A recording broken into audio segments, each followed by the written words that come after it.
Euh, Merci beaucoup. Euh, Bonjour à tous et à toutes. Ça dépend de l'endroit où vous pouvez vous retrouver maintenant.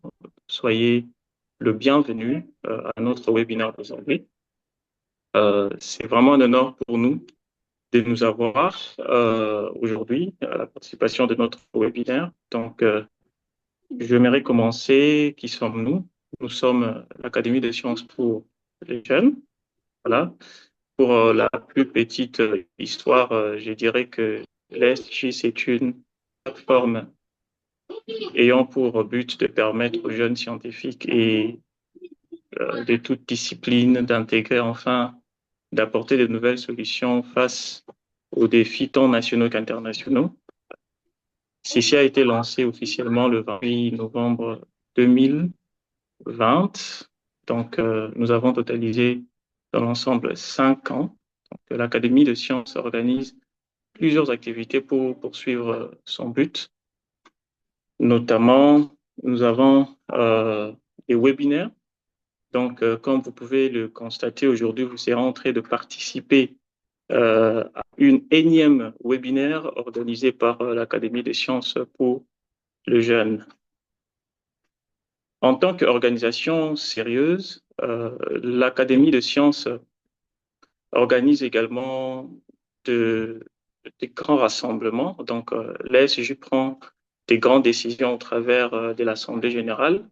Et la plus récente assemblée a été organisée le 30 août 2024 sous l'égide du nouveau comité exécutif dirigé par le professeur Tania Bichola, comme vous pouvez le voir. Et vous pouvez également voir les figures de notre comité exécutif. Voilà. Comme activité, je pourrais dire activité d'innovation, l'Académie des sciences pour le jeune offre des assistances gratuites pour les jeunes chercheurs par les académiciens de l'ESG. Cela sous-entend la révision des articles scientifiques pour publication, mais aussi les candidatures de bourse. Euh, Vous allez le remarquer dans toute la plateforme de l'ESJ, donc site web, Twitter, LinkedIn, Facebook, que nous allons vous recommander à suivre également. Voilà. Et bien évidemment, nous organisons également des activités de très grande envergure hein, avec des enjeux de l'heure, par exemple la récente conférence qui a été organisée sur les virus Mpox.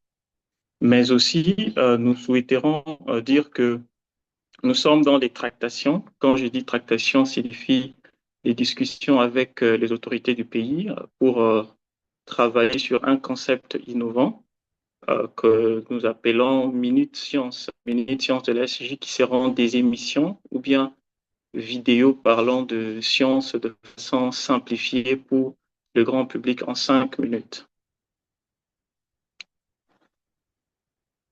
Comme vous pouvez le remarquer dans nos plateformes, donc Twitter, euh, Facebook, mais aussi LinkedIn, nous faisons appel à candidature pour les recrutements de nouveaux membres, tant effectifs que sympathisants. Et ces derniers temps, nous sommes en train de recruter les membres sympathisants.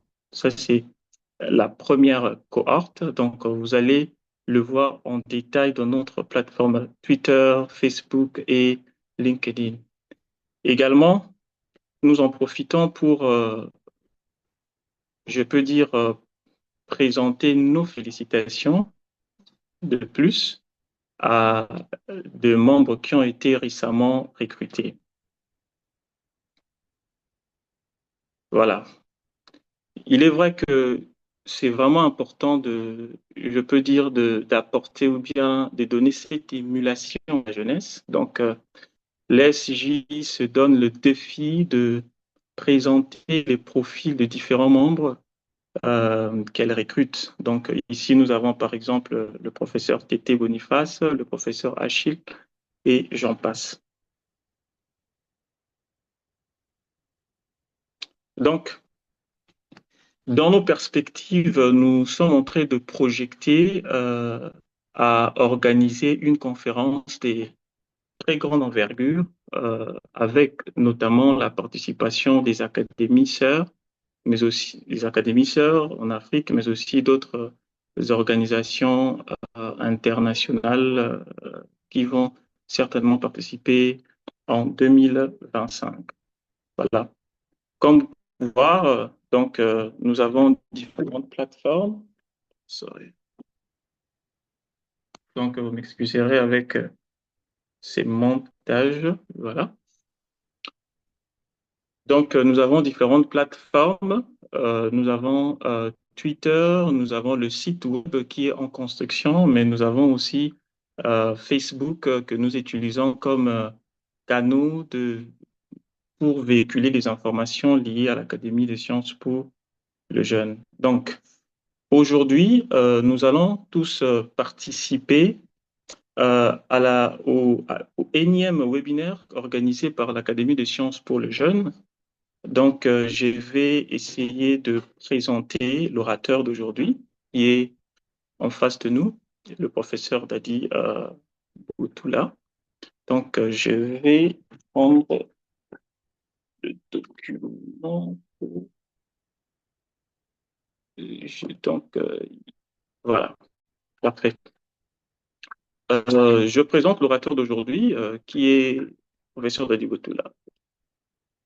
Le professeur Yves Dadi Boutoula, donc, je vais lire le document. Le professeur Yves Dadi Boutoula Maniala détient un diplôme d'ingénieur agronome spécialité gestion des ressources naturelles à la faculté des sciences agronomiques et environnement de l'université de Kinshasa, UNIKIN, une maîtrise en sciences du sol de l'université de Gand en Belgique et un doctorat en sciences biologiques appliquées, donc gestion des terres et foresterie, de l'université de Gand. Donc le professeur cumule plus de 10 années d'expérience en recherche de sciences du sol et en restauration écologique de sites miniers dans la perspective d'une gestion durable des ressources naturelles. En République démocratique du Congo, il occupe actuellement des postes de professeur associé à la faculté de sciences agronomiques et environnement de l'université de Kinshasa, en charge de cours de restauration de sol et de pédologie tropicale. Au niveau licence et master et de défense au niveau licence et master et de défense des restaurations de sol. Volet technique au niveau master à l'école régionale de l'eau.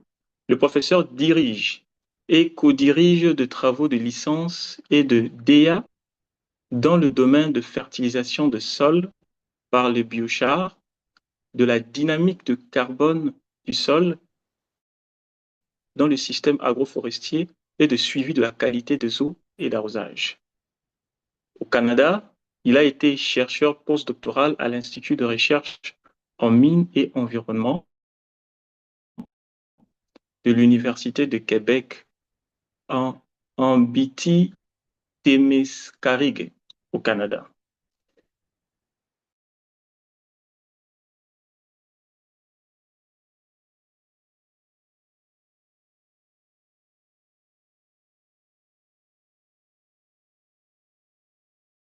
Il est chercheur associé et co-directeur d'un projet de maîtrise sur la végétation d'un site minier au Québec. Le professeur Yves Dadi Boutoula est membre des différentes sociétés savantes dans l'Académie des sciences pour les jeunes en République démocratique du Congo, la Société de sciences du sol de la Belgique, l'Association québécoise des spécialités en sciences du sol. Il est également membre du comité scientifique de l'Observatoire sur l'agenda 2030 des Nations Unies de l'Université du Québec en Montréal. Donc, ça, c'est sa présentation officielle. Lorsque je quitte le domaine de la présentation officielle, j'aimerais également présenter le professeur à titre personnel. Je sais que c'est une personne très humble, peut-être il ne va pas aimer. Bon, je crois que nous sommes dans la perspective de promouvoir la science afin de faciliter l'émulation, en fait. J'ai connu le professeur lorsque j'étais en sixième des humanités, je le rappelle toujours. Donc, j'étais en train de faire la présentation de l'examen d'État. Le professeur a été invité pour nous parler de la science. Donc, je crois qu'il est les pionniers de l'Académie des sciences pour le jeune. Nous étions là très curieux et éblouis de voir le professeur parler très jeune à l'époque. Il était en train de poursuivre son master en Belgique à l'Université de Genf et il nous a parlé de la science, de l'agronomie et à cette époque, je voulais faire la médecine, mais bon, il ne m'avait pas tellement convaincu, mais déjà, il avait sémé quelque chose de bon. Ce n'était pas vraiment l'agronomie, mais plutôt la passion pour la science. Et à partir de là, je suis parti à l'université. Curieusement, j'ai opté pour l'agronomie comme carrière et je l'ai cherché l'été en Belgique déjà. Et ce qui m'a tiqué avec le professeur, on nous parlait toujours qu'il a présenté l'examen d'État à l'âge de 14 ans, à l'âge de 16 ans. Nous étions tous très curieux. Et en fin de compte, j'ai eu le privilège de l'avoir comme auditeur pas officiel. Il a travaillé pour que je puisse finaliser mon mémoire. C'est à chaque moment que je regarde ses mémoires, je suis fier. Je crois qu'il est également fier de ses mémoires. Et je sais pas par accident, mais j'aimerais dire par force du destin, parce que nous partageons les mêmes motivations. Nous sommes retrouvés ensemble ici à l'Académie des sciences pour le jeune, donc comme collègues. Merci beaucoup, professeur. Je crois que je ne vous ai pas dérangé avec cette présentation personnelle, mais je crois que ça valait la peine. Voilà. Je veux m'arrêter ici pour vous donner l'honneur de nous présenter euh, le sujet d'aujourd'hui. Donc, chers invités, soyez à l'aise. Le professeur va présenter pour 30 minutes et puis nous allons donner la parole à l'audience pour tout débat. Merci beaucoup, professeur. Merci, professeur Fadi, pour la parole. Merci également pour ce témoignage. Bonjour et bonsoir à tous, dépendamment de là où vous vous trouvez. J'espère que vous m'entendez bien. OK, sans plus tarder, je vais passer à ma présentation. Professeur Fadi, je peux partager mon écran? Oui, évidemment, je suis en train de...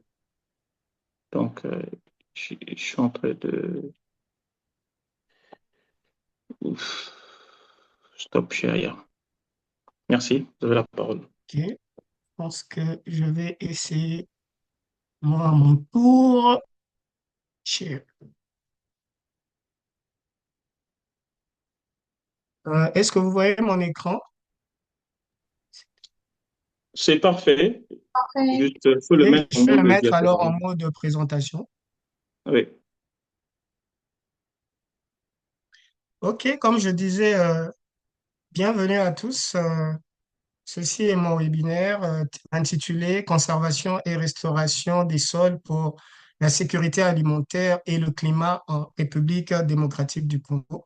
Et je remercie le professeur Freddy Bangelesa qui a accepté d'être modérateur de ce webinaire. Alors, notre webinaire sera composé de 5 parties. On va d'abord parler des sols de la République démocratique du Congo.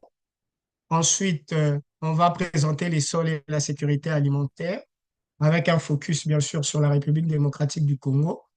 Ensuite, nous parlerons des sols et du changement climatique et nous entrerons un peu dans le vif du sujet en parlant de la conservation et de la restauration des sols comme étant un impératif pour la sécurité alimentaire et le climat en République démocratique du Congo. Et nous allons terminer par une brève conclusion. L'idée pour ce webinaire, c'est de pouvoir présenter quelque chose qui soit abordable et dépourvu de trop de jargon scientifique. Nous souhaitons faire une vulgarisation pour le plus grand nombre. Alors, nous allons commencer par les sols de la République démocratique du Congo. Mais avant tout, commençons d'abord par définir qu'est-ce que c'est que le sol. Alors, le sol peut être brièvement défini comme étant l'épiderme de notre planète. Donc, c'est la peau de notre planète. Ici, je vous donne une image de ce qu'on appelle un profil pédologique, c'est-à-dire qu'on creuse dans la terre et on essaie de voir les différentes couches qui composent ce sol. Et là, par exemple, vous avez euh, ce qu'on appelle un profil pédologique avec comme première couche ce qu'on appelle la couche de surface qui est directement en contact avec l'atmosphère. Ici, il s'agit de la couche A. Ensuite, vous avez une couche qu'on appelle sous-jacente, qui est la couche B, qui est ce qu'on appelle une couche plus ou moins minéralisée, avec une faible présence de matière organique. Et ensuite, on va vers une couche plus dure qu'on appelle la couche C, qui, elle, est sous-jacente à une couche bien encore plus dure qu'on appelle la roche-mère et qui est en réalité cette couche qui se décompose et qui petit à petit donne lieu à la formation d'un sol. Et donc là, vous voyez qu'au-dessus, ici, vous avez, si vous regardez bien, vous avez de l'herbe ici. Donc là, c'est directement en contact avec l'atmosphère. Ensuite, vous avez le sol proprement dit, n'est-ce pas, qui est composé de ces différentes couches. Et là, vous avez ce qu'on appelle le R qui veut dire la roche-mère. Donc, la formation d'un sol, c'est au fait le fruit des interactions entre l'atmosphère, qui est régie par le climat, la biosphère, notamment la végétation locale, ainsi que les activités animales, y compris celles des hommes. Ici, comme vous voyez, la végétation, c'est essentiellement une pelouse. Et la géosphère sont les roches et les sédiments qui composent les premiers mètres de la croûte terrestre telle que présentée ici ce, dans cette photo. Alors, pour les pédologues qui sont essentiellement ceux qui se consacrent à l'étude des sols, eux, ils définissent le sol comme tout matériau meuble à la surface de la Terre qui est capable de favoriser la vie. Donc, vous avez un matériau meuble qui se retrouve à la surface de la Terre et ce matériau peut permettre à ce que la vie puisse se développer. Vous avez un sol. Et cette fonction est vitale, n'est-ce pas, est comprise depuis la nuit des temps. Donc, depuis la nuit des temps, c'est connu que le sol est important parce que il est le support de la végétation et de la production nécessaire pour satisfaire à nos besoins. Alors, pour aller rapidement dans le vif du sujet, je vous présente ici une carte qui présente quoi? Une variété de sols. Vous voyez que nous avons plusieurs types de couleurs et ces différents types de couleurs représentent différents types de sols. Et ici, en République démocratique du Congo, vous pouvez voir qu'on a une plus grande dominance ici des sols plus ou moins rougeâtres et aussi euh, rosâtres à peu près, qui constituent ce qu'on appelle un groupe des sols qu'on appelle les sols ferralitiques ou ferral-sols, n'est-ce pas? Et vous pouvez même regarder dans la légende ici, vous allez voir que c'est cette couleur-là qui domine le plus au niveau de la République démocratique du Congo. Donc, ici, dans cet exemple, je vous présente un peu plus ce que c'est les ferral-sols. Donc, ce sont des sols qui ont une faible fertilité. Ce sont des sols qui sont très altérés avec une faible capacité de rétention en nutriments. Généralement, quand on parle des sols en République démocratique du Congo, on a tendance à croire que la République démocratique du Congo est composée des sols qui sont très riches. En réalité, ce n'est pas vrai. La plupart des sols que nous avons en République démocratique du Congo et plus en général au niveau de la cuvette centrale, ce sont des sols qui sont des sols vieux, qui sont fortement altérés. On a quelques exceptions, notamment, comme on sait, dans l'est de notre pays, où nous avons des sols qu'on appelle des sols volcaniques, qui sont des sols plus riches, tels qu'on peut le voir ici sur ce schéma. Mais en grande partie, nous avons des sols qui sont des sols acides, qui sont caractérisés par une couche de sable recouvrant un matériau argileux, qui ont une teneur élevée en ce qu'on appelle des sesquioxydes, c'est-à-dire ce sont des oxydes de fer et d'aluminium, qui sont caractérisés par une faible teneur en matière organique et un grand pouvoir fixateur de phosphore. Ils ont une très faible capacité de rétention en eau, donc ils retiennent euh, très peu d'eau et sont en plus susceptibles à l'érosion. Donc, ce qui fait que nos sols sont des sols à très faible fertilité. C'est même pour cette raison-là que lorsque, par exemple, vous êtes euh, par exemple, au niveau d'une savane ou même au niveau d'une forêt et que on décide de pouvoir couper cette forêt et faire des cultures, on va se rendre compte que la première année, par exemple, on a une très bonne production, la deuxième année, mais à partir de la troisième, de la quatrième année, la production va commencer à baisser. Pourquoi? Parce que à ce moment-là, on n'a pas suffisamment de matière organique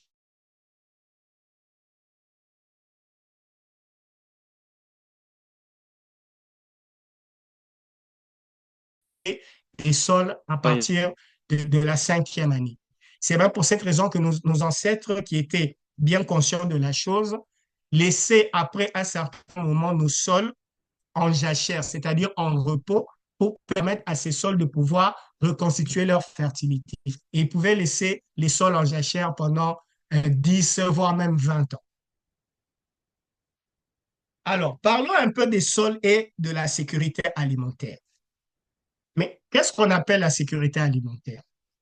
Alors, selon la définition donnée lors du sommet mondial de l'alimentation en 1996, la sécurité alimentaire existe lorsque tous les êtres humains ont à tout moment un accès physique et économique à une nourriture suffisante, saine et nutritive, leur permettant de satisfaire leurs besoins énergétiques et leurs préférences alimentaires pour mener une vie saine et active.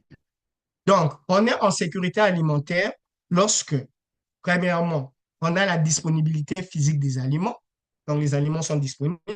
Vous avez l'accès économique et physique à ces aliments, donc c'est-à-dire que vous pouvez acheter ces aliments.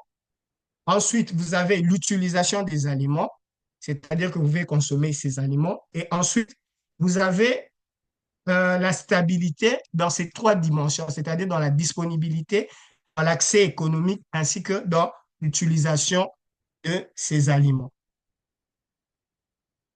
Les sols fournissent 95% des aliments que nous consommons. Des sols sains et riches en nutriments sont essentiels pour assurer la sécurité alimentaire. Ici, je vous montre un schéma qui est présenté notamment par la FAO, qui est l'Organisation des Nations Unies pour l'alimentation et l'agriculture, qui nous explique clairement que les sols ont l'extraordinaire capacité à stocker, à transformer et à recycler les nutriments dont nous avons tous besoin pour vivre, permettant ainsi à la vie de se poursuivre.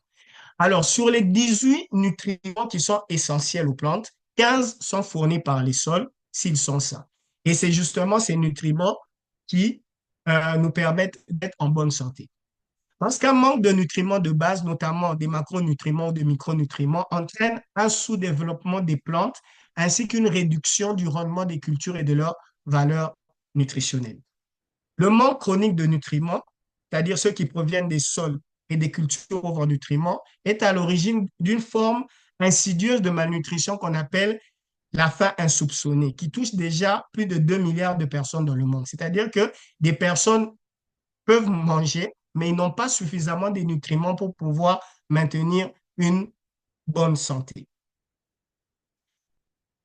Malheureusement, pour ce qui concerne la République démocratique du Congo, environ un quart de la population est actuellement confrontée à une insécurité alimentaire aiguë. Donc, selon les nouvelles données de 2024, environ 25,6 millions de Congolais, soit pratiquement 22% de la population analysée, connaîtront des niveaux élevés d'insécurité alimentaire aiguë. Donc, c'est-à-dire qu'une personne sur quatre en République démocratique du Congo ne mange pas à sa faim. Et donc, ça, c'est un problème très sérieux.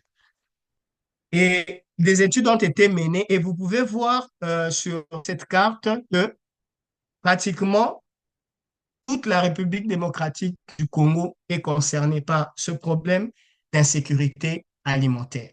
Donc, les gens ne mangent pas suffisamment à leur faim et n'ont pas accès à de la nourriture de qualité. Alors, pour cela, qu'est-ce qui est nécessaire?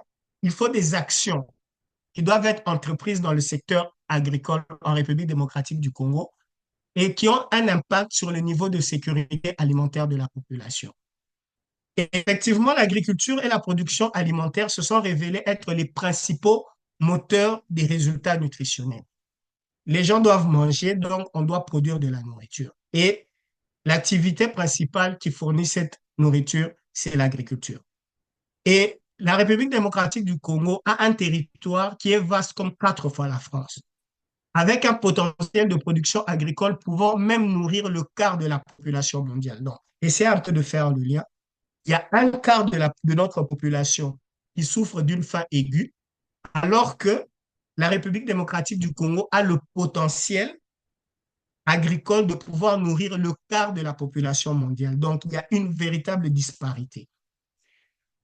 On a une diversité climatique, on a des grandes réserves en eau douce, on a un potentiel hydroélectrique. Nous tous, nous savons que la République démocratique du Congo bénéficie d'atouts majeurs. Mais le problème, c'est que pour l'instant, on ne tire pas parti du secteur agricole pour pouvoir contribuer aux résultats de la nutrition. Et ceci constitue une occasion manquée. Parce que l'inaction sur la nutrition va causer des retombées économiques et sociales incroyablement élevées pour le pays, mais non seulement pour les pays, mais aussi cette inaction et ces retombées peuvent s'étendre sur des vies et des générations entières. Parce que nous allons avoir une génération de jeunes gens qui n'auront pas suffisamment accès à la nourriture, donc qui ne seront pas en bonne santé, qui ne pourront pas bien apprendre et assurer leur avenir. Donc ça, c'est un problème sérieux. Ainsi, on avait besoin en République démocratique du Congo de ce qu'on appelle un changement de paradigme. Et actuellement, on parle de la revanche du sol sur le sous-sol. Parce que nous n'avons besoin de vous dire que le sous-sol de la République démocratique du Congo est riche. Nous disposons de plusieurs minéraux stratégiques importants, que ce soit au niveau national et étant au niveau national, je veux dire qu'au niveau mondial, nous tous nous savons, nous avons un sous-sol qui est riche. Mais comme je l'ai expliqué, nos sols sont en général des sols altérés, des sols pauvres. Et donc, si nous voulons profiter de notre potentiel agricole et nous cherchons à bien le développer, il faudrait changer de paradigme et pouvoir favoriser des activités qui permettent ce qu'on appelle une revente du sol sur le sous-sol, c'est-à-dire promouvoir l'agriculture sur l'exploitation minière qui constitue actuellement la plus grande source de revenus de notre pays. Donc, la République démocratique du Congo pourrait augmenter sa production alimentaire pour nourrir ses 100 millions d'habitants et accroître ses exportations. Parce que le secteur agricole emploie environ 70% de la population, mais représente seulement 20% du produit intérieur brut. Donc, malgré ce potentiel, la République démocratique du Congo enregistre des rendements agricoles qui sont faibles. Et 51 millions d'hectares de terres sont actuellement non cultivés sur les 80 millions d'hectares de terres qui sont disponibles pour l'agriculture. Donc, il y a fort à faire. Ensuite, parlons brièvement des sols et du changement climatique. Les sols de la planète contiennent environ 1500 gigatonnes de carbone organique. Comme nous savons, regardons un peu sur ce schéma, nous savons que les gaz à effet de serre et particulièrement le dioxyde de carbone est à l'origine du réchauffement climatique. Or, les sols de notre planète peuvent servir de réservoir de CO2. Et nos sols peuvent contenir 2 fois plus de quantité de carbone que l'atmosphère et 3 fois les réserves qui sont contenues dans les plantes, les animaux et les micro-organismes. Donc, les sols sont un moteur important pour la lutte contre les changements climatiques au travers du stockage du carbone. Alors, dans les écosystèmes qui sont intacts, comme les bois et les forêts, les pertes et les gains s'équilibrent à peu près. Par contre, lorsque cette forêt est transformée en champ agricole, à ce moment-là, le sol va perdre jusqu'aux trois quarts du carbone, et particulièrement en région tropicale, notamment à cause du labour qui libère les nutriments et qui détruisent l'humus. Ainsi, euh, on se rend compte que l'agriculture est une activité qui est aussi émettrice de gaz à effet de serre, donc contribue aussi en partie au changement climatique. C'est ainsi qu'au niveau international, on a initié un programme qui s'appelle l'initiative 4 pour 1000, les sols pour la sécurité alimentaire et le climat. Qu'est-ce qu'on entend par l'initiative 4 pour 1000? Alors, cette initiative promeut à l'international des modes d'agriculture et de foresterie qui protègent les sols pour qu'ils absorbent le plus possible de carbone organique et gardent leur capacité de production. D'une part, ces sols vont absorber et stocker le carbone organique pour lutter contre les changements climatiques, mais d'autre part, ces sols doivent préserver leur capacité de production pour pouvoir nous fournir la nourriture dont nous avons besoin. Alors, les animateurs de cette initiative espèrent que pour cette année, par exemple, qui est une année assez spéciale. Pourquoi? Parce que nous avons ce qu'on appelle la conjugaison des trois COP, des conférences des parties. Nous avons la conférence des parties sur la biodiversité qui a eu lieu, premièrement. Ensuite, nous avons eu la COP 29 sur le climat à Bakou, à Azerbaïdjan, qui s'est terminée dernièrement. Et en décembre, nous aurons la COP sur la désertification et la dégradation des terres. Et donc, ceux qui ont initié cette initiative de 4 pour 1000 espèrent que ces trois COP vont donner un nouvel élan au mouvement de sensibilisation sur ce thème négligé des sols.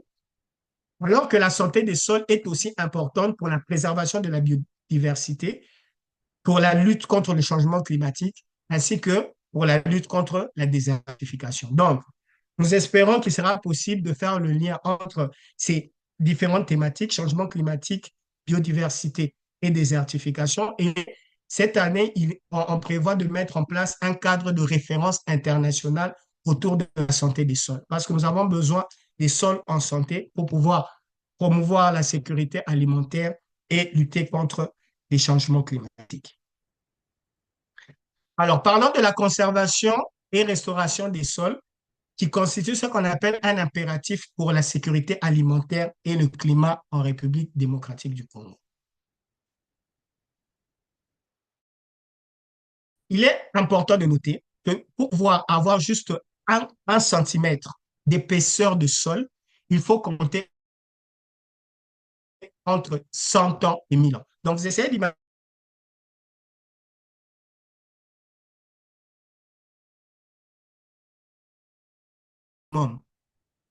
alors que pour détruire un centimètre de couche de sol, ça prend à peine quelques secondes.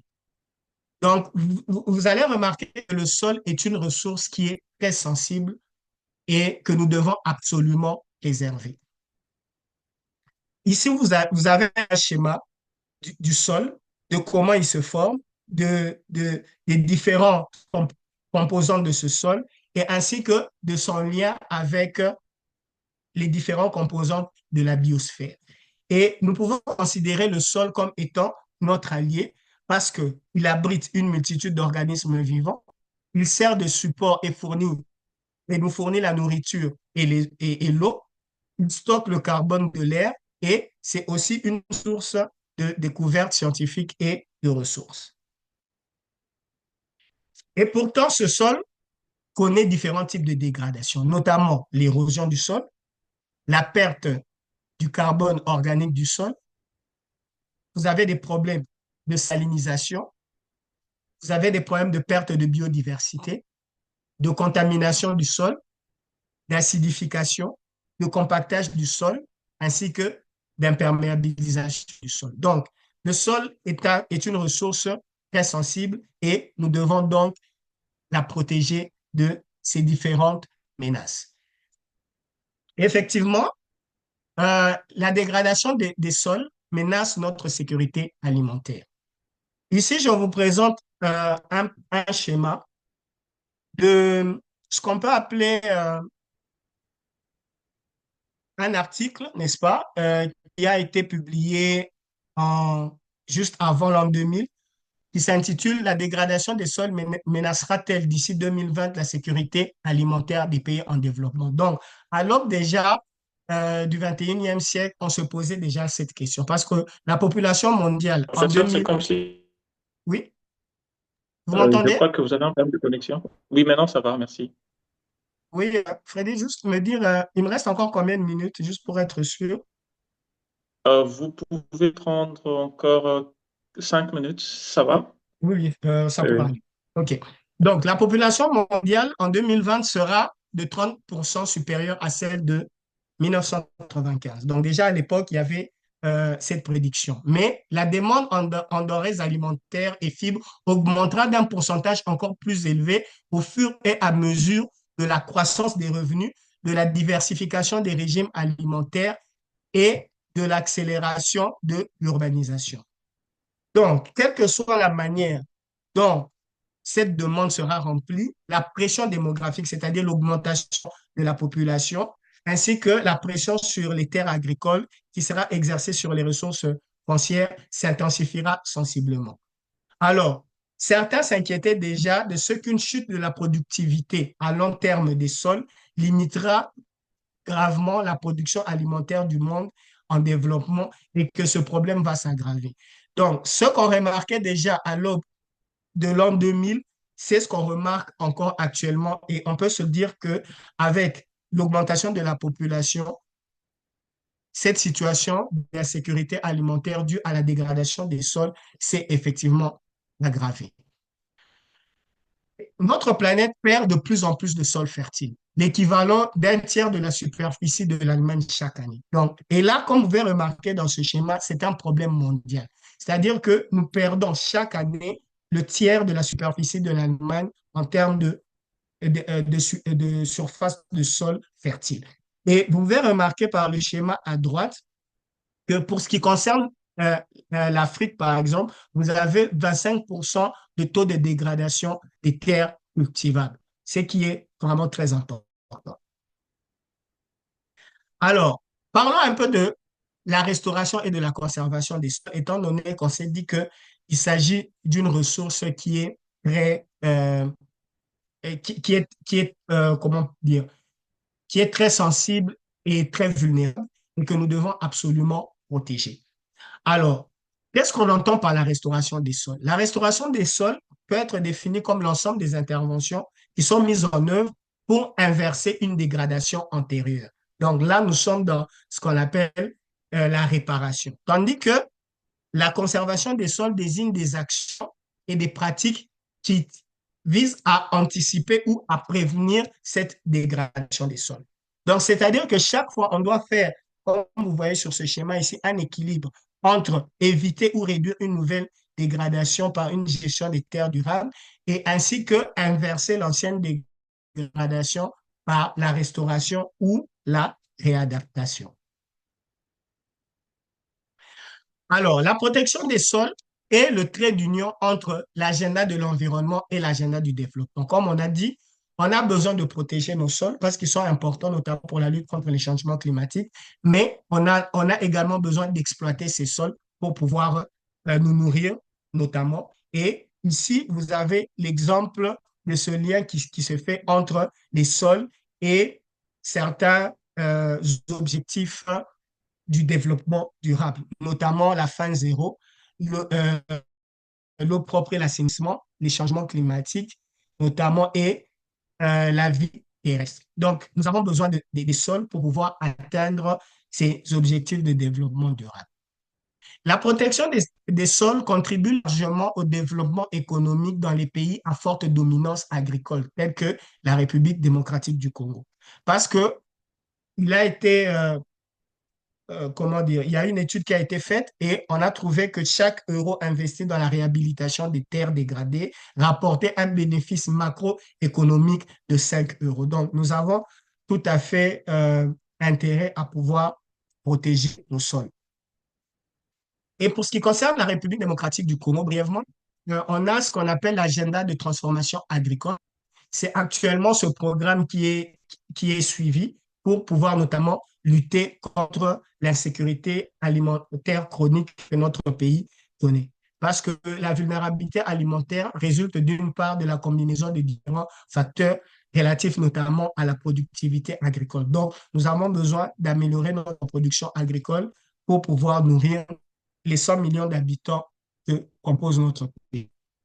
Alors, ici, par exemple, je présente brièvement ce qu'on appelle les principes et le cadre d'une stratégie nationale sur le sol, qui est, euh, disons, décrit en 4 axes thématiques, en 5 axes transversaux et en un axe de gouvernance. Donc, vous avez besoin d'assurer un bon fonctionnement des sols agricoles, notamment forestiers et naturels. Vous avez besoin de mieux gérer les sols urbains, prévenir et remédier à la pollution des sols, adapter les sols au changement climatique et renforcer leur contribution à son atténuation. Et chacun de ces 4 axes thématiques peuvent être euh, appliqués aux 5 axes transversaux. Et ce qui est le plus important à retenir, c'est qu'il y a aussi un axe de gouvernance, qui veut dire que nous avons besoin au niveau, par exemple, national, d'avoir une politique de protection et de restauration de nos sols. On parle notamment du programme de développement local des 145 territoires, nous tous que nous connaissons. Et dans ce programme, ce programme notamment vise entre autres à promouvoir le développement des économies locales et rurales par la promotion de l'entrepreneuriat rural, le renforcement de la productivité agricole, la valorisation de la production agricole et l'amélioration de l'accès des entrepreneurs ruraux aux services financiers.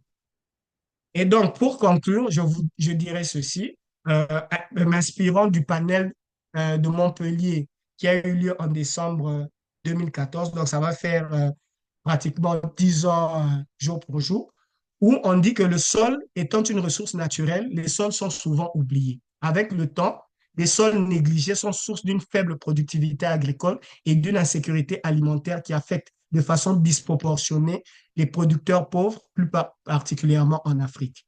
Nourrir, conserver, restaurer et améliorer cette ressource indispensable devrait intuitivement devenir une priorité mondiale majeure.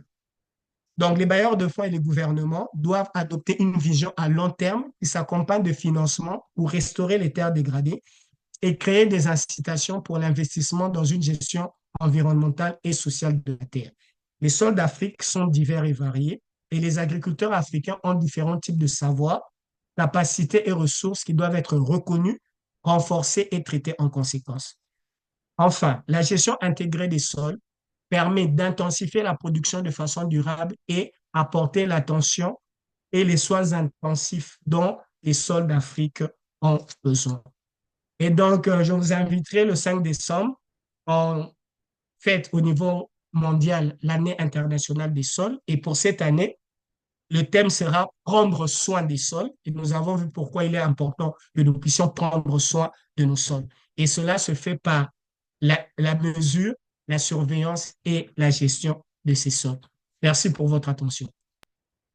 Oui, merci beaucoup. Comme vous pouvez le constater, spécialiste en sol, mais à des termes très, très simples, le professeur nous a fait une présentation panoramique du sol en les situant dans les contextes du changement climatique, aussi dans les contextes de la sécurité alimentaire. Et le professeur a souligné que le sol est extrêmement vulnérable en dépit de son rôle important dans la sécurité alimentaire, précisément en République démocratique du Congo, où le sol est de manière générale pauvre, mais aussi le sol jouerait et joue déjà un rôle très important dans les contextes du changement climatique. Donc, j'aimerais ouvrir le débat. Euh, Vous avez besoin de poser une question, commentaire, vous pouvez juste lever votre, je crois que prendre directement la parole, voilà. Vous pouvez directement prendre la parole et si vous désirez écrire, vous pouvez aussi faire dans le chat. Je vais lire pour le professeur. À vous la parole. Merci. En tout cas, soyez à l'aise, prenez directement la parole pour poser question. Que mon dispositif ne me permet pas de très bien gérer le Zoom. Voilà.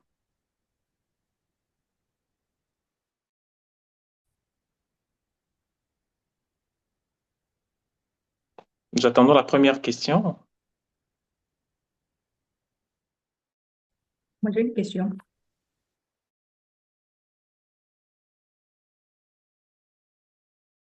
Oui. Votre présentation qui Oui, bien était sûr. très, très, très claire. Je me demandais comment on peut concilier, ou alors jusqu'à quel niveau on peut concilier la préservation des sols en RDC qui sont déjà fragiles avec le développement agricole qui actuellement, avec les modèles que nous avons, ça passe souvent par l'usage des engrais, l'usage des machines, qui ont aussi un impact à fait négatif sur ce sol. En fait, quel modèle on peut suivre en quelque sorte pour concilier les deux? Ok, merci, professeur Salomé, pour votre question. Effectivement, c'est une question importante parce que on a d'une part cet aspect de conservation et cet aspect d'exploitation et on doit chercher un moyen de pouvoir combiner les deux. Effectivement, ce qui est d'abord important, c'est de pouvoir connaître quel type de sol nous voulons exploiter. C'est important. Lorsque, par exemple, vous avez un sol sableux, il ne se comporte pas de la même manière, par exemple, qu'un sol argileux. Il ne se comporte pas de la même manière que, par exemple, les sols volcaniques qu'on retrouve à l'est, dans l'est de notre pays. Donc, la première chose à faire d'abord, c'est de connaître quel type de sol qu'on a. Et nous, en tant que pédologues, on s'intéresse notamment aux propriétés physico-chimiques de ces sols-là. C'est d'abord de connaître quelles sont les caractéristiques de ces sols, quelles sont leurs vulnérabilités. Et à partir de là, on pourra voir maintenant quel type d'exploitation agricole, quel type de mode d'exploitation agricole. Est-ce que, par exemple, faudrait-il faire le labour? Faudrait-il plutôt utiliser une agriculture de conservation avec, comment dire, un labour limité pour ne pas, par exemple, détruire la structure du sol?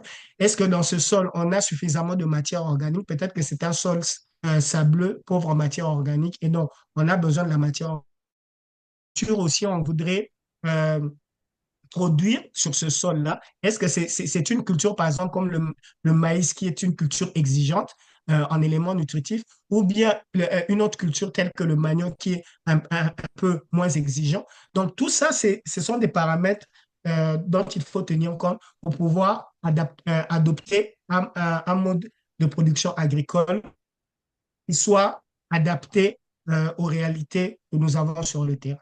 Est-ce qu'il faudrait faire, par exemple, ce qu'on appelle des pratiques agroécologiques? Mais là aussi, ça dépend également de l'échelle, parce qu'il y a par exemple, qui concerne des grandes superficies, il est parfois pas possible de pouvoir pratiquer tous les principes, par exemple, de l'agroécologie. Vous avez besoin d'avoir ce qu'on appelle une agriculture qui soit à la fois intensive, mais respectueuse de l'environnement, avec peut-être une faible mécanisation. Donc, vous avez tous ces aspects-là dont vous devez tenir compte pour pouvoir, comment dire, pour pouvoir préserver votre sol tout en l'exploitant. C'est possible. Vous avez l'agroforesterie, par exemple, qui est notamment utilisée, qui permet, comme j'ai expliqué, que nous avons des sols qui sont pauvres, qui n'ont pas suffisamment de matière organique ou d'éléments nutritifs qui reviennent dans le sol. On prône de plus en plus l'agroforesterie, justement, c'est-à-dire la culture à la fois euh, disons, la mise en place à la fois des cultures et des arbres, notamment des légumineuses, qui permettent de pouvoir améliorer la fertilité de ces sols. Donc, voilà ce que je peux dire en bref sur ce sujet-là. Merci beaucoup, professeur. Avant de passer à la deuxième question, j'aimerais lire, je ne sais pas, une question ou bien un commentaire dans le chat.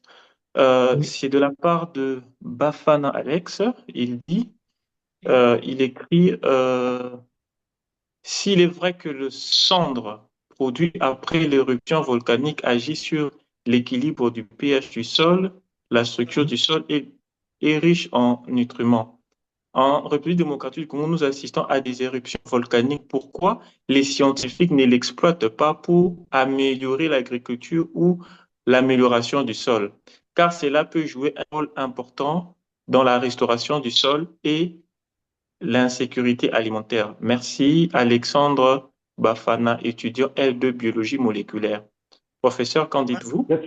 Oui, oui, Professeur merci. Freddy, c'était aussi ma question, hein. Je voulais poser si c'est possible de broyer les roches volcaniques et enrichir certains types de sols que nous avons au Congo. Merci. Merci beaucoup, docteur Hervé Lécouillard. Je crois que le professeur va répondre à vos préoccupations.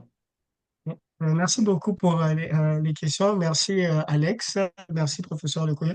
Effectivement, ce que, ça, c'est une question importante. Comme je disais, on a l'opportunité d'avoir ces types de sols qu'on appelle des endosols, c'est-à-dire des sols volcaniques, qui sont des sols qui sont riches en nutriments. Et ces sols, effectivement, ces roses peuvent être broyés et être utilisés comme fertilisants. Donc ça, c'est vraiment quelque chose que je recommanderais vivement.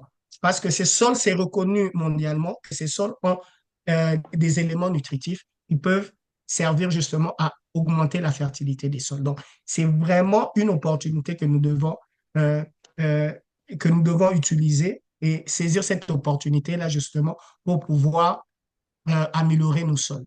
Ça, c'est très important. C'est sûr que la question est de savoir est-ce que, comment dire, je ne veux pas parler de politique agricole, mais est-ce il y a peut-être des structures qui peuvent aider, notamment au broyage, notamment de ces roches-là, que cela se fasse, par exemple, à un coût plus ou moins moindre et qu'on mette justement ces matières fertilisantes à la disposition maintenant des agriculteurs. Donc, c'est-à-dire qu'il doit avoir aussi, comment dire, une notion d'encadrement, hein, et qui doit aussi être réalisée. Peut-être des agronomes qui sont là sur place, parce que je suis sûr que dans l'Est de notre pays, nous avons aussi des agronomes qui sont très qualifiés. Donc, eux doivent accompagner justement les agriculteurs et leur montrer le bienfait de l'utilisation justement des laves volcaniques qui effectivement peuvent être broyées et répandues dans les sols. Et je vous dirais même que ça prend de plus en plus de l'ampleur au niveau mondial, mais je ne vais pas trop m'étendre là-dessus. Mais c'est vraiment quelque chose d'important et quelque chose que nous devons encourager. Merci. Merci beaucoup, professeur. Nous croyons que le défi est très grand pour les pays, hein. Voilà, il faut encore la formation des ingénieurs agronomes. Voilà. Et j'ai une question avant de passer Pardon, à un Freddy. autre. Pardon, Freddy. Oui, J'aimerais oui, ajouter quelque chose, hein, par je rapport à vous ce en que le... prie.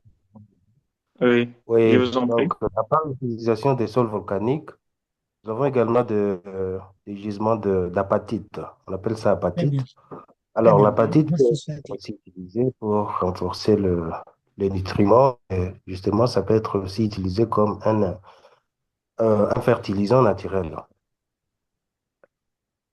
Tout à fait d'accord, prof Kassaï, tout à fait d'accord. Effectivement, parce que l'apatite est une roche phosphatée, donc qui apporte principalement le phosphore. Le phosphore qui est l'un des trois éléments à côté de l'azote et du potassium, qui est l'un des trois éléments majeurs pour la nutrition de la plante et donc pour la production agricole. Donc, c'est vraiment très important, effectivement, si Et on il y a a des cette gisements d'apatite disponibilité.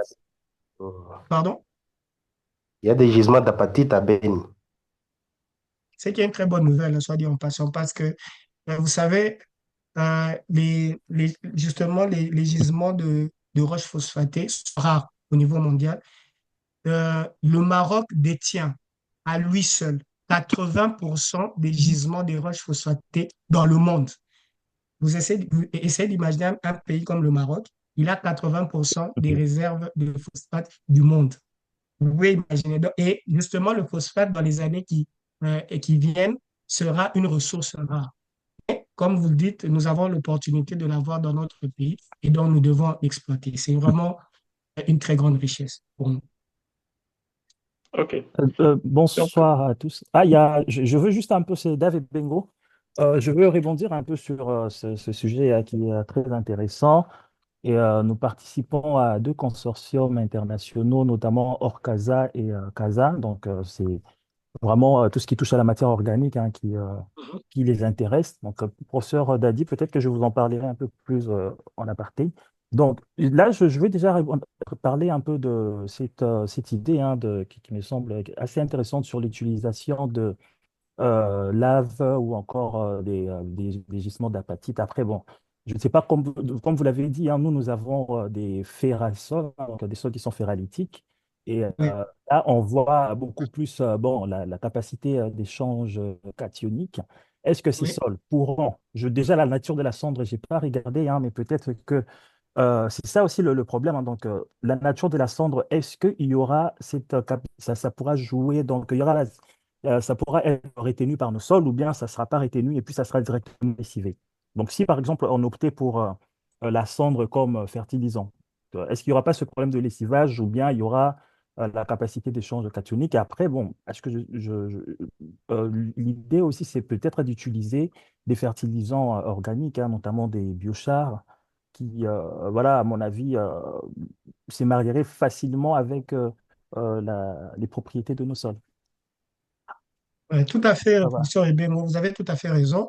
Euh, le problème que nous avons, la contrainte que nous avons avec les sols ferralitiques, justement, c'est que ces sols ont une faible, comme on dit, une faible capacité d'échange cationique pour juste expliquer de manière simple, c'est-à-dire que ce sont des sols qui ont du mal à retenir les éléments nutritifs qu'on leur donne, c'est-à-dire vous leur apportez de l'engrais, mais une grande partie de ces engrais sont perdus, c'est-à-dire sont perdus dans les profondeurs du sol et ces sols sont euh, incapable de pouvoir retenir toute cette quantité d'engrais que vous donnez. Et donc, pour ça, il faudrait améliorer cette capacité d'échange cationique. Et notamment, on peut améliorer cette capacité d'échange cationique en apportant justement la matière organique. Donc, la matière organique va servir un peu comme de garde-manger à ce sol-là pour lui permettre de préserver ses éléments nutritifs le plus longtemps possible. Le rôle, par exemple, du biochar est important. Peut-être les gens, juste pour aller rapidement, le biochar, en fait, c'est quoi? C'est juste de la matière organique qu'on a, entre guillemets, brûlée, mais en l'absence d'oxygène, en fait. Et c'est ça, à des températures très élevées, variant entre 400 et 700 degrés, et ça forme une sorte de charbon, mais la seule différence, c'est que ce charbon a été produit en l'absence de l'oxygène. Donc, c'est pour ça qu'on appelle ça biocharbon ou biochar. Mais ce charbon a la capacité de pouvoir retenir des éléments euh, minéraux. Pourquoi? Parce que c'est une matière qui est très poreuse. Donc, effectivement, on peut utiliser ce biochar en combinaison notamment avec des fertilisants, que ce soit synthétiques ou organiques, pour pouvoir justement améliorer comment dire, la capacité de tension en nutriments des éléments. Et peut-être, pour faire rapidement un lien avec le phosphore,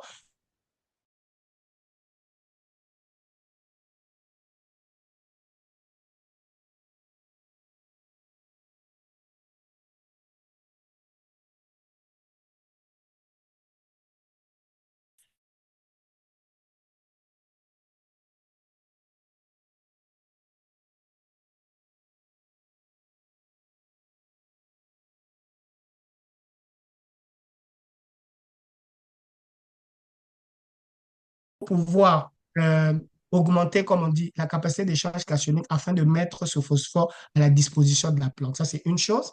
Ce que aussi les cendres volcaniques peuvent apporter également, c'est ce qu'on appelle un effet de soulage, c'est-à-dire d'augmenter ce qu'on appelle le potentiel acide, ce qu'on appelle le pH du sol. Et plus le pH du sol s'approche de 6, de 6,5, moins le sol pourra avoir ce problème de fixation de phosphore. Et donc, ce phosphore pourra être disponible pour la plante. Donc, ça, c'est une série d'interventions. Je ne vais pas aller trop dans des détails techniques, mais nous avons des contraintes avec les ferralsols. Mais effectivement, les cendres volcaniques, les roches broyées peuvent aider à pouvoir résoudre une partie de ces problèmes. Voilà. Donc, vous comprenez que le professeur Dave Ebengo était étudiant du professeur Dadi Botoula avec une question très, très technique. Je pensais même que le prof voulait exhiber les notes de l'examen ou bien de l'interro de son étudiant. C'est juste pour amuser la galerie. En fait, nous allons revenir avec des questions encore très intéressantes. Il y a une question du professeur Ingrid Moulamba qui écrit Nous assistons à une remontée de déchets plastiques non soluble en République démocratique du Congo. Quelle est quel est l'avenir de ces sols et la sécurité alimentaire vu le contexte nous décrit tantôt. Avant que le prof puisse prendre la parole, j'aimerais signaler à tout le monde que nous devrions déjà finir notre webinaire parce qu'on devrait finir à 19h juste, mais nous avons commencé légèrement en retard. Si vous pouvez nous permettre d'aller jusqu'à 19h10. Voilà. Prof, vous avez la parole. Ok, je vais aller très rapidement alors, comme on a une série de questions. Oui. Effectivement, ces déchets plastiques, c'est un véritable fléau. Le grand problème, c'est que ils sont difficilement décomposables et en plus, comment dire, ils bouchent les pores du sol, empêchent la filtration du sol.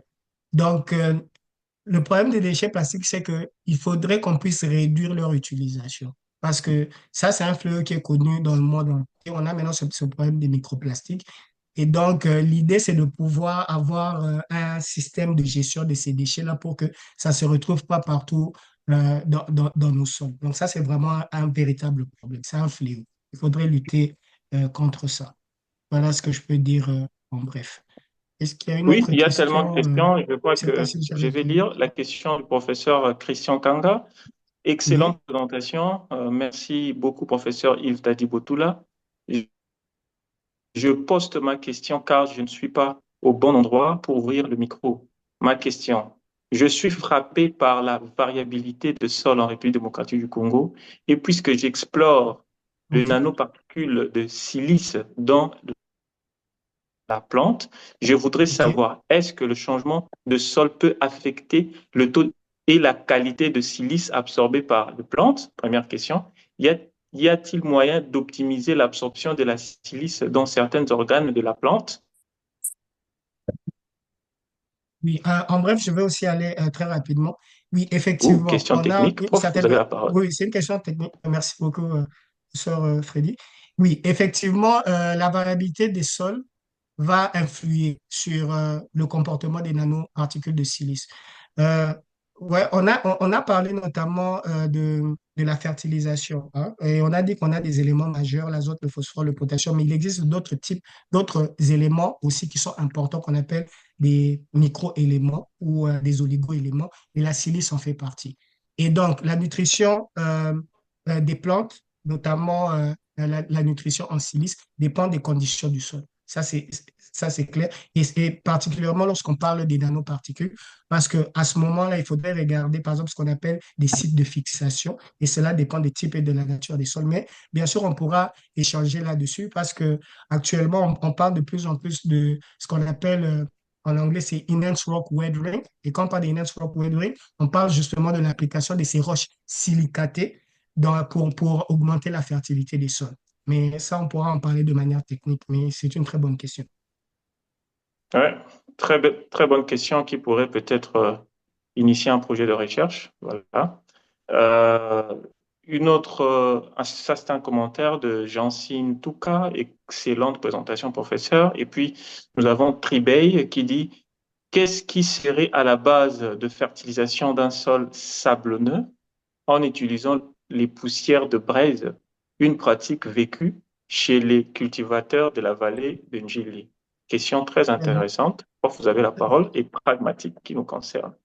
Ouais, merci, c'est une question très intéressante. Effectivement, c'est une pratique qui est vécue chez les cultivateurs et je dirais que c'est une pratique qui doit être encouragée parce que, euh, juste brièvement, ce qu'on trouve dans ces poussières de braise, c'est notamment la présence du potassium, qui est, comme j'ai dit, un des éléments majeurs.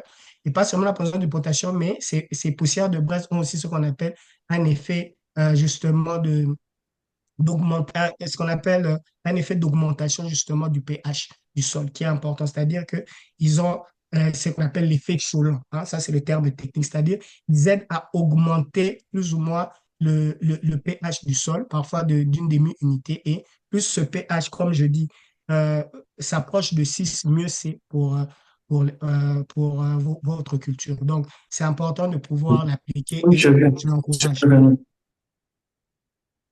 Pardon? Ouais. Non, professeur, vous avez la parole. C'était une Oui, donc c'est perturbation. que je peux dire brièvement pour ça. Je sais pas s'il y a encore d'autres questions, c'est pour ça que je passe un peu plus rapidement. Oui, je crois peut-être la dernière question dans le chat. Il y a OK. Rebecca J'ai une Makele. question. Moi, j'ai Oui, également aussi une question. Hein. J'ai une question. oui, je vais lire Oui, la dernière question sur le chat et puis je vais vous donner la moi, j'ai une parole. question. D'accord, c'est bon, merci. Oui, oui. Rebecca Makelele, bonsoir. Félicitations pour la présentation, professeur. D'abord, ma question est de savoir quelle est la solution qu'on peut apporter dans les cas où la dégradation des sols est due à l'exploitation minière, toujours dans le but d'assurer la sécurité alimentaire. Ah, Euh, merci Rebecca pour la question. Bon, ça c'est une vaste question, je dois vous dire. C'est une Politique. vaste question. Oui, en partie, oui, parce que c'est vrai que les activités minières dégradent les sols, ça c'est connu. Mais il y a des techniques qu'on appelle des techniques de biorémédiation, hein, de phytorémédiation, qui peuvent aider à pouvoir restaurer ces sols. Mais ce que je peux dire, c'est que dépendamment du niveau de dégradation de ces sols, du niveau des pollutions, il y a différents types de pratiques et de techniques qui peuvent être utilisées, hein, qu'on appelle des techniques de restauration écologique. Mais je ne vais pas aller trop dans les détails, mais vraiment, ces sols qui sont pollués par les activités minières, ou contaminés par les activités minières, ce sont comme des sols qui sont malades. On doit en faire le diagnostic et puis apporter, comment dire, le traitement nécessaire pour pouvoir restaurer ces sols. Mais c'est possible. Voilà ce que je peux dire. Ah, Alors, il y a d'autres avant de questions. passer la parole à l'audience, je crois que dans le chat, il y a une invitation d'un séminaire qui va se tenir ce 3 décembre à Kinshasa Intéressant. intitulé Comment le sol contribue-t-il à lutter contre le changement climatique et nous sommes Intéressant. invités. Voilà. Euh, je donne la parole à l'audience. Je crois que nous sommes censés finir. Si Oui, vous avez oui, d'autres oui. préoccupations, vous pouvez peut-être partir, mais ceux qui veulent enrichir ou bien poser de questions, je crois que le prof peut disposer encore 5 minutes pour répondre à nos préoccupations. Vous avez la parole. Sans problème. Oui, merci. Oui, c'est Alaska. Merci beaucoup, professeur, pour cette belle présentation. Alors, je salue aussi tout le monde. Je salue le docteur Dave.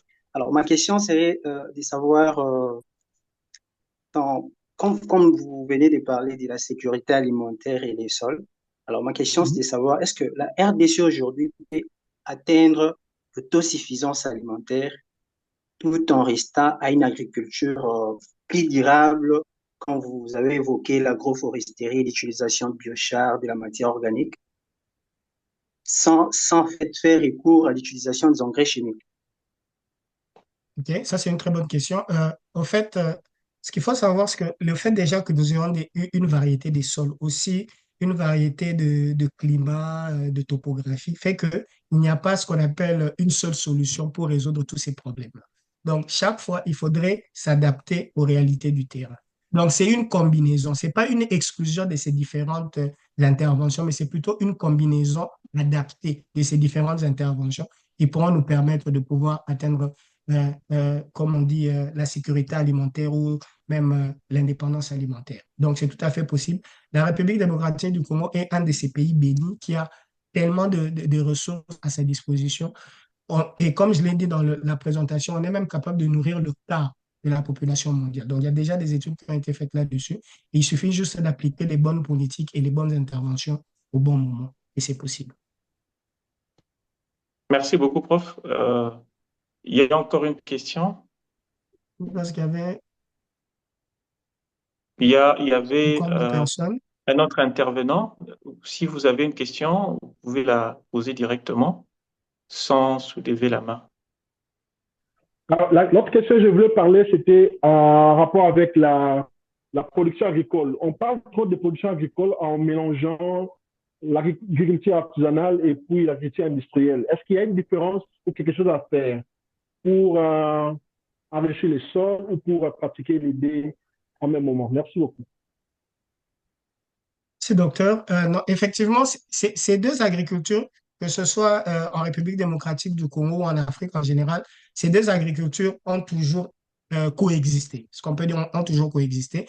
Et soit dit en passant, il est important de pouvoir promouvoir ces deux types d'agriculture. Comme je l'ai dit, parce que, comment dire, l'agriculture, par exemple, en République démocratique du Congo, occupe près de 60 à 70% de la main-d'œuvre, hein.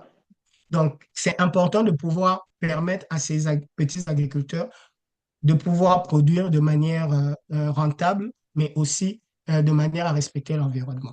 Et comme je l'ai dit c'est justement pour cette raison que dans nos universités, nous formons justement les agronomes. C'est pour pouvoir accompagner nos producteurs locaux. Et de la même manière, comme nous avons une population qui ne cesse de croître, maintenant nous avons 100 millions d'habitants, il est aussi important de pouvoir promouvoir aussi l'agro-industrie. Et je vous ai parlé un peu de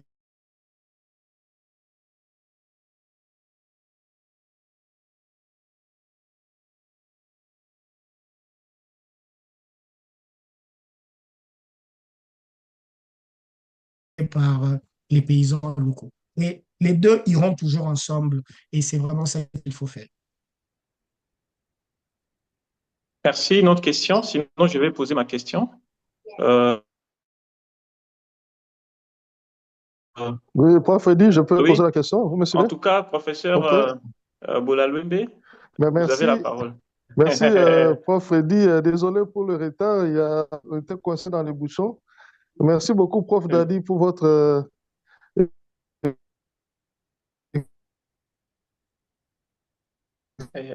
Professeur Pardon Bolalwembe, pour vous sentir entrecoupé.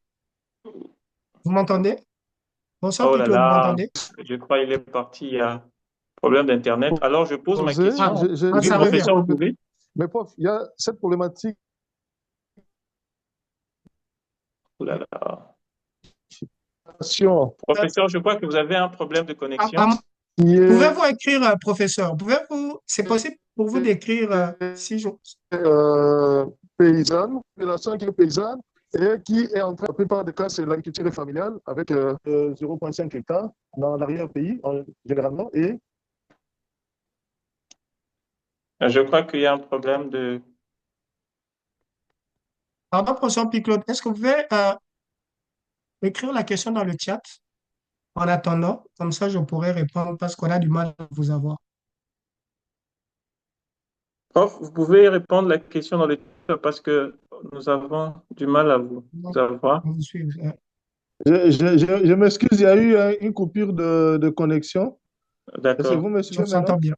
Oui, très Oui. bien, professeur. Oui, oui. Donc, je disais que l'agriculture est familiale et Oui, les paysans utilisent les terres forestières pour pouvoir réaliser leur agriculture itinérante sur brûlis. Donc, il y a un problème entre les pratiques agricoles pour pouvoir exploiter les terres forestières qui, en partie, sont un moteur de la déforestation et qui, donc, favorisent les changements climatiques. tout à Là, je fait. passe au contrôle de Prof. Freddy, qui est un expert en la matière. Alors, prof, qu'est-ce que vous suggérez face à ce problème-là? Population pauvre qui utilise les terres forestières pour pouvoir se nourrir dans l'agriculture de subsistance. Entre-temps, les mêmes pratiques, ce sont ces pratiques qui favorisent, qui sont reconnues aujourd'hui comme étant des moteurs de déforestation qui est aussi est en train encore d'accroître le phénomène de réchauffement climatique. Alors, par rapport à tout cela, prof, quelles sont les pistes de solutions que vous pouvez suggérer face à cette réalité? Merci, prof. Dali. Si, professeur Claude, effectivement, c'est une question importante et effectivement une question complexe parce que d'une part, comme vous dites, vous avez cette augmentation de la population qui utilise les terres forestières parce que comme on l'a dit, ce sont ces terres qui sont les terres les plus fertiles, justement à cause de la présence de la végétation. Et donc là, on est effectivement buté à ce paradoxe-là. Mais très rapidement, moi, je dirais qu'il y a une possibilité de pouvoir trouver une solution à ce problème de déforestation due à l'agriculture, notamment parce que j'appelle la gestion intégrée de la fertilité des sols. Donc, il y a une possibilité de sédentarisation de ces agriculteurs par une gestion intégrée de la fertilité des sols. Donc, notamment les agronomes que nous formons à la faculté, justement, doivent aider ces agriculteurs-là à mieux gérer les ressources naturelles qui sont à leur disposition. Parce que pourquoi ils vont dans la forêt? Justement, comme je l'ai dit, c'est ce triptyque-là, des sols qui sont pauvres après 3 ou 5 ans de production, une population qui commence à augmenter et qui ne permet pas de pouvoir laisser les sols en jachère pendant très longtemps. Et donc, il faut chercher de nouvelles terres plus fertiles pour pouvoir produire plus d'aliments et nourrir un plus grand nombre de personnes. Et donc, l'idée, c'est quoi? C'est que ce moteur de la déforestation, c'est la recherche des terres fertiles. Ça, c'est le grand problème. Donc, dès qu'on a une gestion intégrée de la fertilité des sols qui permettra à ces agriculteurs, sur une superficie donnée, de pouvoir produire de manière durable, de manière efficace, d'année en année, eh bien, ils n'auront pas intérêt à pouvoir aller détruire la forêt. Mais ça, comme je dis, c'est une approche holistique que nous devons avoir et cette approche demande une politique agricole, une politique forestière environnementale et l'intervention justement des décideurs pour pouvoir aider à enclencher cette dynamique-là. Voilà ce que je peux dire en bref. Merci, Merci prof. beaucoup. Merci. Merci, prof. Moi, Je suis je ne vais d'avis. pas cacher mon ignorance. Je voulais savoir c'est quoi les terres arables.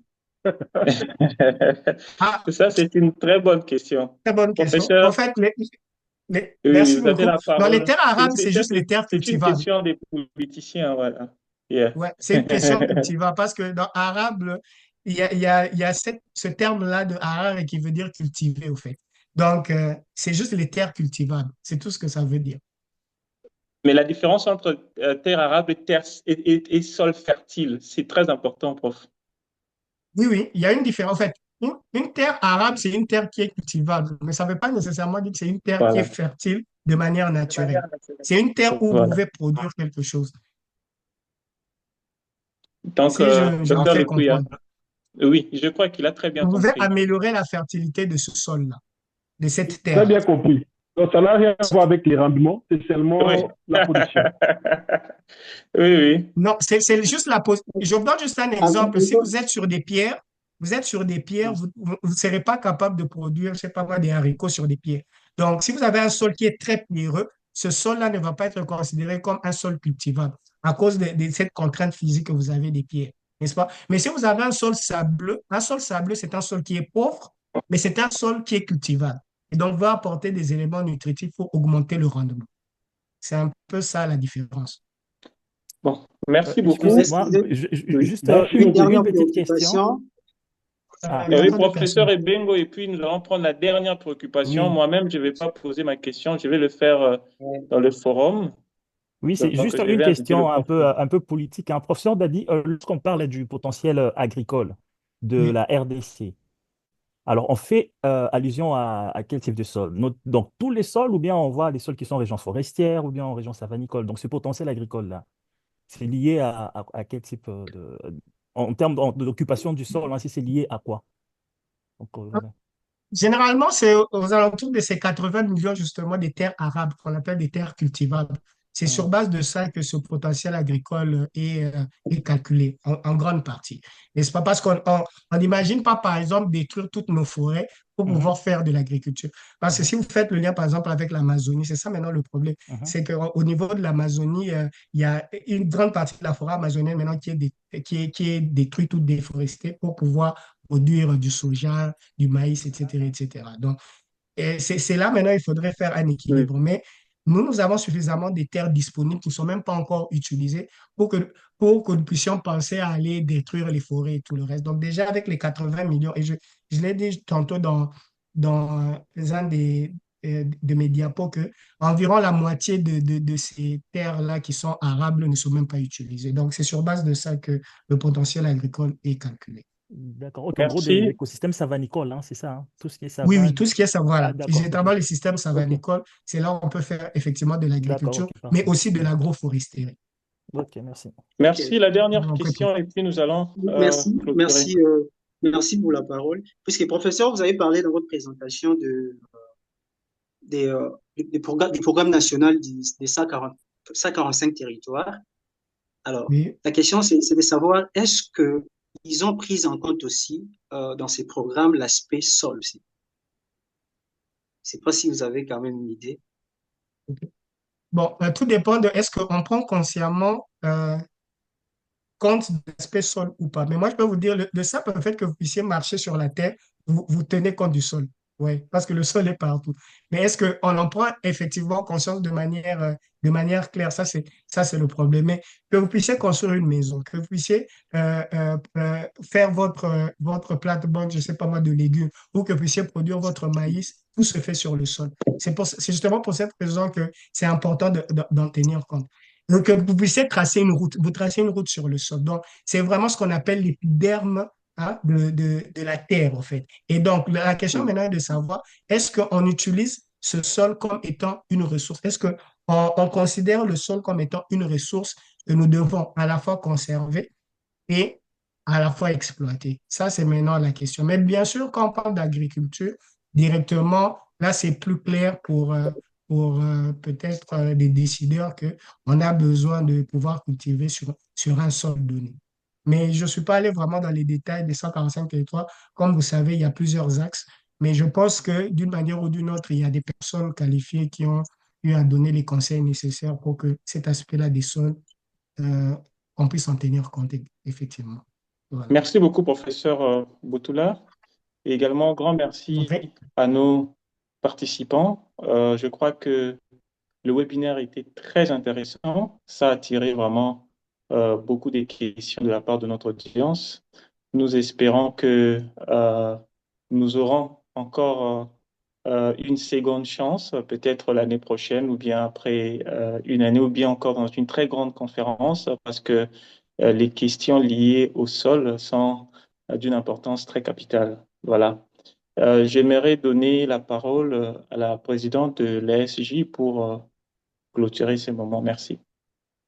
et peut-être, professeur Fred, juste un petit mot. Et je remercie également toutes les personnes qui ont bien voulu assister à ce webinaire. C'était un honneur pour moi de pouvoir vous présenter ce webinaire. Merci encore.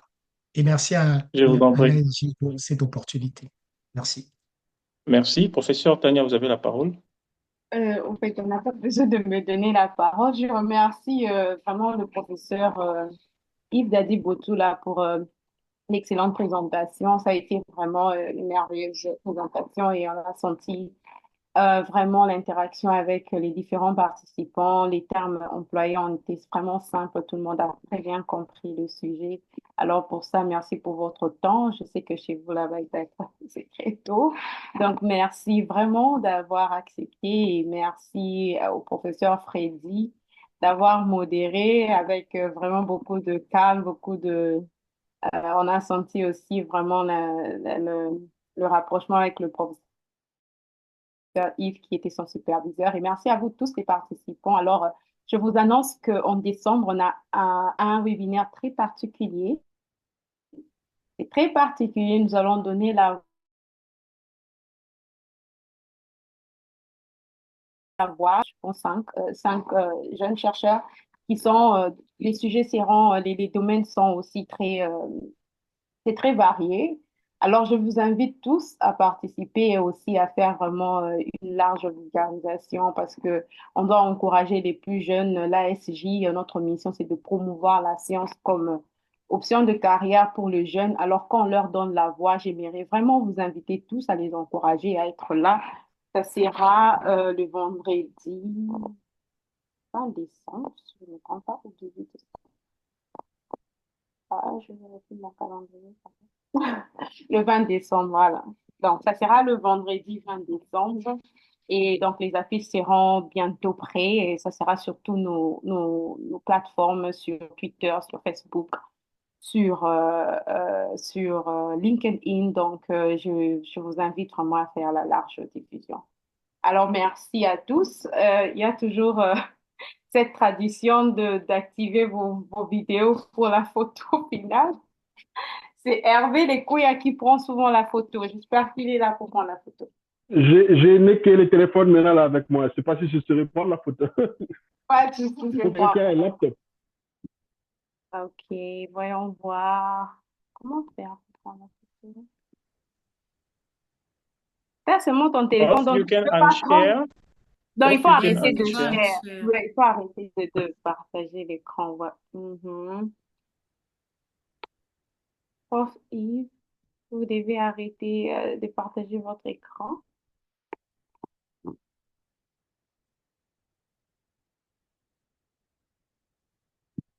Hervé, c'est bon ou bien il faut arrêter de partager l'écran? Ok.